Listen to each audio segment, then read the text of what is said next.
यार, मेरी मम्मी को ना एक सीरियल बहुत पसंद था। बहुत सालों पहले, अगर आप लोग को याद हो, भाई आजकल तो सब फ़ोन चलाते हैं, लेकिन अगर आप लोग को याद हो तो एक कलर्स चैनल आता था और उस पर एक बहुत ही फेमस शो था उतरन।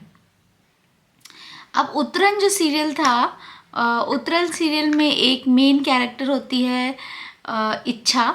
एंड इच्छा की शादी हो जाती है एक दूसरे घर में, और वहाँ पर जो है पहले सास और उनकी जो आई गेस बड़ी, क्या बोलेंगे उनको, मतलब जो बड़ी बहू थी, उनके साथ साथ इच्छा जो होती है वो छोटे बेटे की वाइफ होती है, वो रहती है।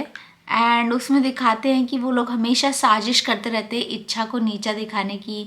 एंड इच्छा के अगेंस्ट जो बड़ी वाली बहू होती है बहुत सारी कॉन्स्पिरेसीज करती रहती है। हर वक्त कॉन्स्पिरेसीज उसके ऊपर चलती रहती है, 1 2 3 4 ऐसे लगातार। और क्या होता है कि इच्छा को दिखाते हैं कि शी हैज़ दिस, मतलब अबला नारी वाला रोल जो होता है, एकदम बिल्कुल तगड़ा वाला, एकदम तगड़ा वाला डैम्जल इन डिस्ट्रेस कैरेक्टर थी इच्छा। और उसे मेरी मम्मी को देखना बहुत पसंद था। अब उसमें क्या होता है कि उस सीरियल में कि इच्छा जो होती है ना वो हमेशा रोती ही रहती है, मैं हमेशा, मतलब। और ऐसा भी नहीं था कि वो सीरियल छोटा था। पहले के जो सीरियल्स होते थे वो 3,000 एपिसोड जा रहे हैं, 4,000, सालों साल चले ही जा रहे हैं, 5 साल से वो एपिसोड चला ही जा रहा है, चला ही जा रहा है, चला ही जा रहा है। उसका कोई मतलब रोक ही नहीं है उस सीरियल की, ठीक है। और हर रोज़ आता था वो सीरियल, हफ्ते में, मतलब हर रोज़ रात में आता था। पहले तो प्राइम टाइम पे आता था, फिर थोड़े दिनों बाद उसको रात में, मतलब थोड़ा सा लेट नाइट शिफ्ट कर दिया गया था, बट आता था। एंड उसमें हमेशा यही होता रहता था कि हमेशा हर कोई जो है इच्छा के ऊपर कॉन्स्पिरेसी करता रहता था। इच्छा की जो सास थी वो उसे को समझती नहीं थी, और ज़्यादा उसको डांटती थी, और ज़्यादा डांटती थी। सब लोग इच्छा को गलत समझते रहते थे। मुझे वो सीरियल काफ़ी फ़नी भी लगता था कि भैया उनकी जो सास थी वो उसको चुईया बुलाती थी, और जो बड़ी वाली जो बहू थी उनको छिपकली बुलाती थी कि एक चुईया है और एक छिपकली है। वो मुझे काफ़ी फ़नी लगता था। But anyways the point is कि वो सीरियल देखने में बहुत दुख भरा था।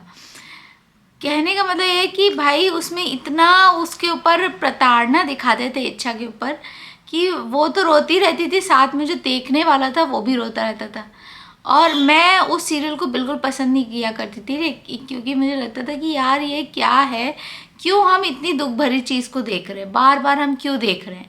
एंड मैं मम्मी से भी कहती थी कि मम्मी तुम क्यों इस सीरियल को देख रही हो बार बार, क्यों तुम रोज़ इसे लगा के बैठ जाती हो, कोई और चैनल लगा लो, कोई और सीरियल देख लो, इसी को क्यों देखना है, आपको इसी को क्यों देखना है।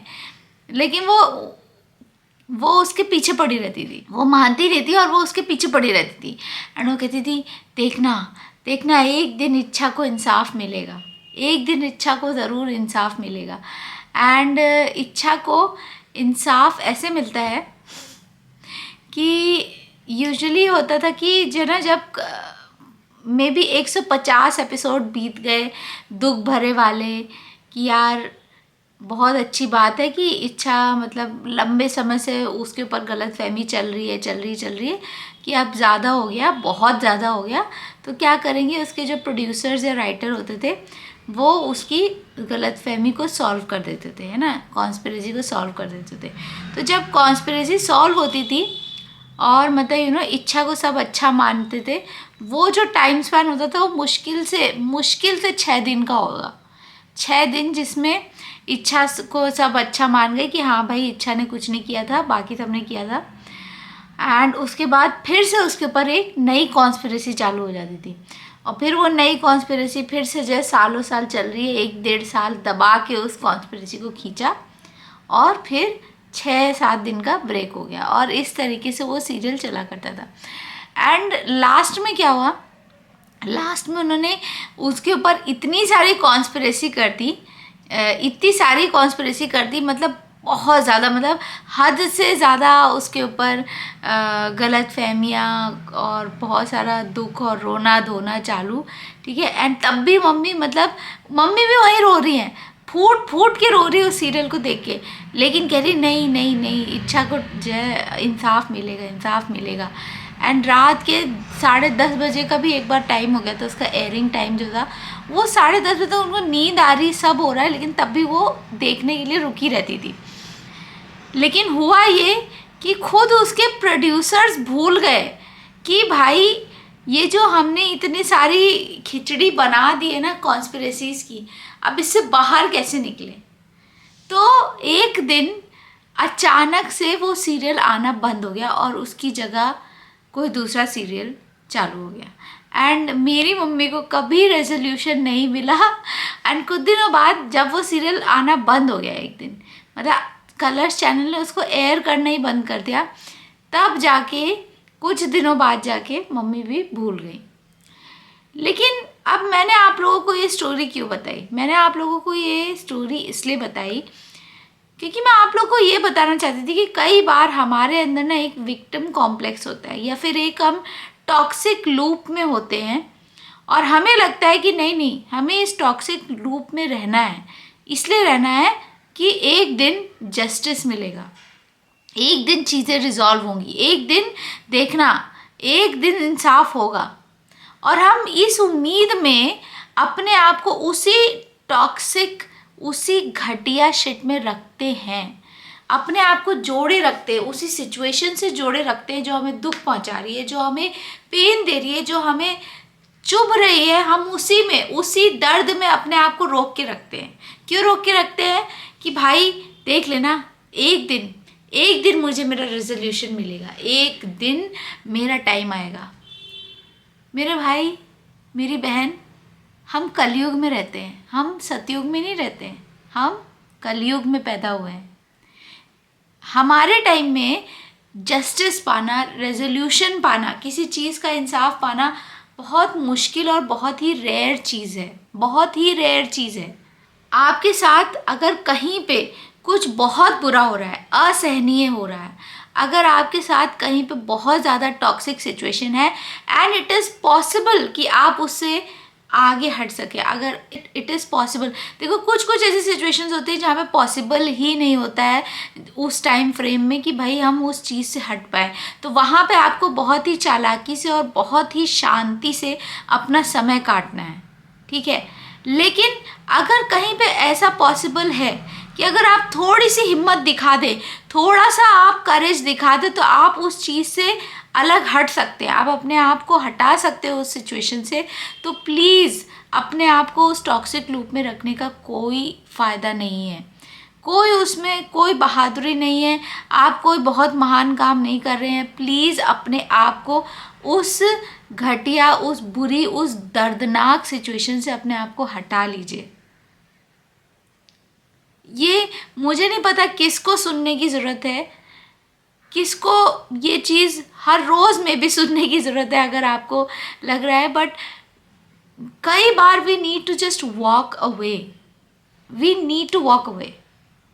किसी चीज़ से अपने आप को अलग हटाने में, ऐसी चीज़ जो हमारा समय वेस्ट कर रही है, ऐसी चीज़ जो हमारा एनर्जी वेस्ट कर रही है, ऐसी चीज़ जो हमें दर्द दे रही है, जो हमारे लाइफ स्पिरिट को खींच रही है, जो हमें 20 साल और बूढ़ा कर दे रही है सिर्फ चिंता में, ऐसी चीज़ से अलग हटने में ही समझदारी है।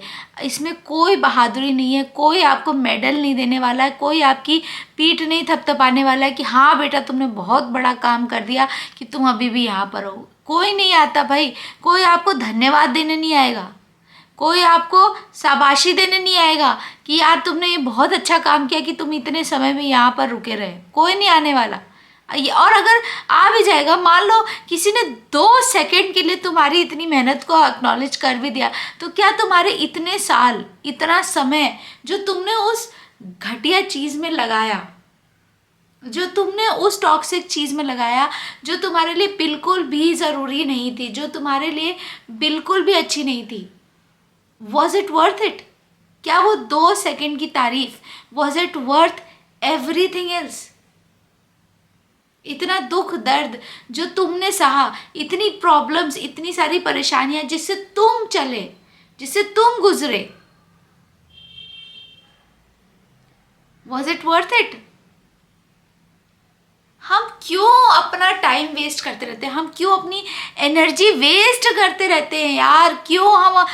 हमारे दिमाग में ऐसा क्या भूसा भरा हुआ है कि हम समझते ही नहीं हैं। हम लोग यार कौन सी चीज़ को हमें इम्पोर्टेंस देनी है, कौन सी चीज़ को नहीं इम्पोर्टेंस देनी है, कहाँ पर हमें रुकना है और कहाँ पर हमें एक कड़ा डिसीजन लेके वहाँ से अलग हट जाना है, कहाँ पर हमें करेज दिखाना है, एक्चुअल करेज दिखाना है कि नहीं भाई अभी बहुत हो गया, अब मुझे इस सिचुएशन में और नहीं रहना है। एंड जब आप किसी चीज़ के लिए मना करते हैं ना, जब आप कहते हैं कि नहीं भाई मुझे यहाँ से हटना है, अब मैं और नहीं सहूँगा, अब मैं और नहीं सहूँगी, अब बहुत हो गया, कुछ भी हो जाए, कैसा भी हो जाए, मुझे ज़्यादा से ज़्यादा तुम्हें जो करना करो जाके, मैं हट रहा हूँ, मैं हट रही हूँ, मुझे नहीं रहना यहाँ, मुझे इस सिचुएशन में नहीं रहना। जब भी आप ऐसा करेंगे ना, आपके पास 1000 लोग आएंगे आपको रोकने के लिए, आपको उसी घटिया कीचड़ में वापस खींच के लाने के लिए बहुत सारे लोग आएंगे। एंड बहुत कम ऐसे लोग होंगे, बहुत ही कम ऐसे लोग होंगे जो आपको ये कहेंगे कि नहीं नहीं तुम सही कर रहे हो, तुम सही कर रहे हो कि अपने आप को इस कीचड़ से हटा रहे हो। और कई बार ऐसा होता है कि हमारे जो इमोशंस होते हैं ना, क्योंकि हमारे लिए कीचड़ से बाहर वाली जो दुनिया है ना, वो नई दुनिया है, और हम लोगों ने अपना इतना लंबा समय उस कीचड़ में बिता दिया होता है, उस कुएं में बिता दिया होता है ना, कि हमें लगता है कि यार ये कुआं ही सही है, मे बी हम इसी में कंफर्टेबल है, मे बी हम इसी दर्द में कंफर्टेबल हैं, हमें पता ही नहीं। लेकिन सच बता रही हूँ आप लोगों को कि जैसे ही आप अपने आप को उस कीचड़ से बाहर निकालेंगे, जैसे ही आप अपने आप को एक नई जगह पे लेकर आएंगे, आपको बस उस वक्त थोड़ी सी हिम्मत दिखानी, जैसे ही आप अपने आप को उस नई दुनिया में लेकर जाएंगे, you will get used to it. हमारा जो ब्रेन है, it gets used to anything, तो उसकी आप चिंता मत कीजिए। Humans are made for adaptive behaviour. हम अडेप्ट कर ले जाएंगे यार, हम नई सिचुएशन में अडेप्ट कर लेंगे। अरे जाओ तो सही, हिम्मत करो तो सही, इसी दर्दनाक सिचुएशन में तुम्हें क्यों रहना है? ऐसी सिचुएशन जो तुम्हारा टाइम वेस्ट कर रही, तुम्हारी एनर्जी वेस्ट कर रही, तुम्हारा पोटेंशियल वेस्ट कर रही है, तुम्हारे टैलेंट, तुम्हारे स्किल, तुम्हारी दुनिया को, तुम्हारे फ्यूचर को बर्बाद कर रही। तुम्हें ऐसी सिचुएशन में क्यों रहना है? तुम्हें ऐसी रिलेशनशिप्स में क्यों रहना है? तुम्हें ऐसी सिचुएशंस में, ऐसी सोसाइटी में क्यों रहना है? देखो भाई, अगर तुम्हारे लिए पॉसिबल नहीं है, अगर तुम्हारे लिए उस वक्त पॉसिबल नहीं है, तो शांत रह के ऐसी चीज़ों को इकट्ठा करो कि तुम अपने आप को उस सिचुएशन से हटा सको। शांत रह के, चुपचाप रह के ऐसी सिचुएशंस से अपने आप को बचाने के लिए, वहाँ से हटने के लिए प्रिपेयर करो, खुद को प्रिपेयर करो कि यार मुझे क्या क्या एक्चुअली चाहिए, क्या क्या मेरी एक्चुअल रिक्वायरमेंट है कि मैं अपने आप को इस सिचुएशन से, इस टॉक्सिक सिचुएशन से बचा सकूं। एंड अगर पॉसिबल है, then take that strong decision और प्लीज़ अपने आप को बचाओ। जितने दिन चले गए, उसके चक्कर में आगे वाला समय ना वेस्ट करो। भैया जी, लाइफ जो है ना, कोई उतरन का सीरियल नहीं है। आई होप कि आप लोगों को इस वीडियो से अगर कुछ भी सीखना है ना, अगर आप अपने चैनल से कुछ भी सीखना है, तो आप एक चीज़ सीखिए, that sometimes we need to make decisions. Okay, sometimes we need to make smart decisions, sometimes we need to persevere. कुछ जगहों पे रहना, किसी काम में लगे रहना, किसी काम में मेहनत करना अच्छा होता है, लेकिन कुछ जगहों पर ये भी सही होता है कि आप उस जगह से समझ जाएं कि यार यहाँ पे मेरा कुछ नहीं होना, मुझे यहाँ से अलग हटना है।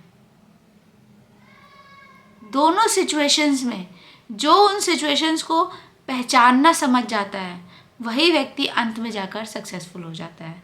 मुझे उम्मीद है कि आप लोग मेरी कहानी से और मेरी इन वीडियोस से कुछ वैल्यूएबल सीख रहे होंगे। एंड प्लीज़, अगर आप लोगों के पास मेरे लिए कोई एडवाइस है, अगर आप लोगों के पास मेरे लिए किसी भी तरह का कंस्ट्रक्टिव क्रिटिसिज्म है या फिर आप मुझे किसी तरह का सजेशन देना चाहते हैं, please please please do tell me in the comments, क्योंकि मैं ये ज़रूर जानना चाहती हूँ कि इस बारे में आपका क्या ख्याल है। एंड अगर वैसे भी अगर आपका कोई भी ओपिनियन है, प्लीज़ मुझे बताइए, मुझे बहुत अच्छा लगेगा आप लोगों का इस बारे में ओपिनियन जान के।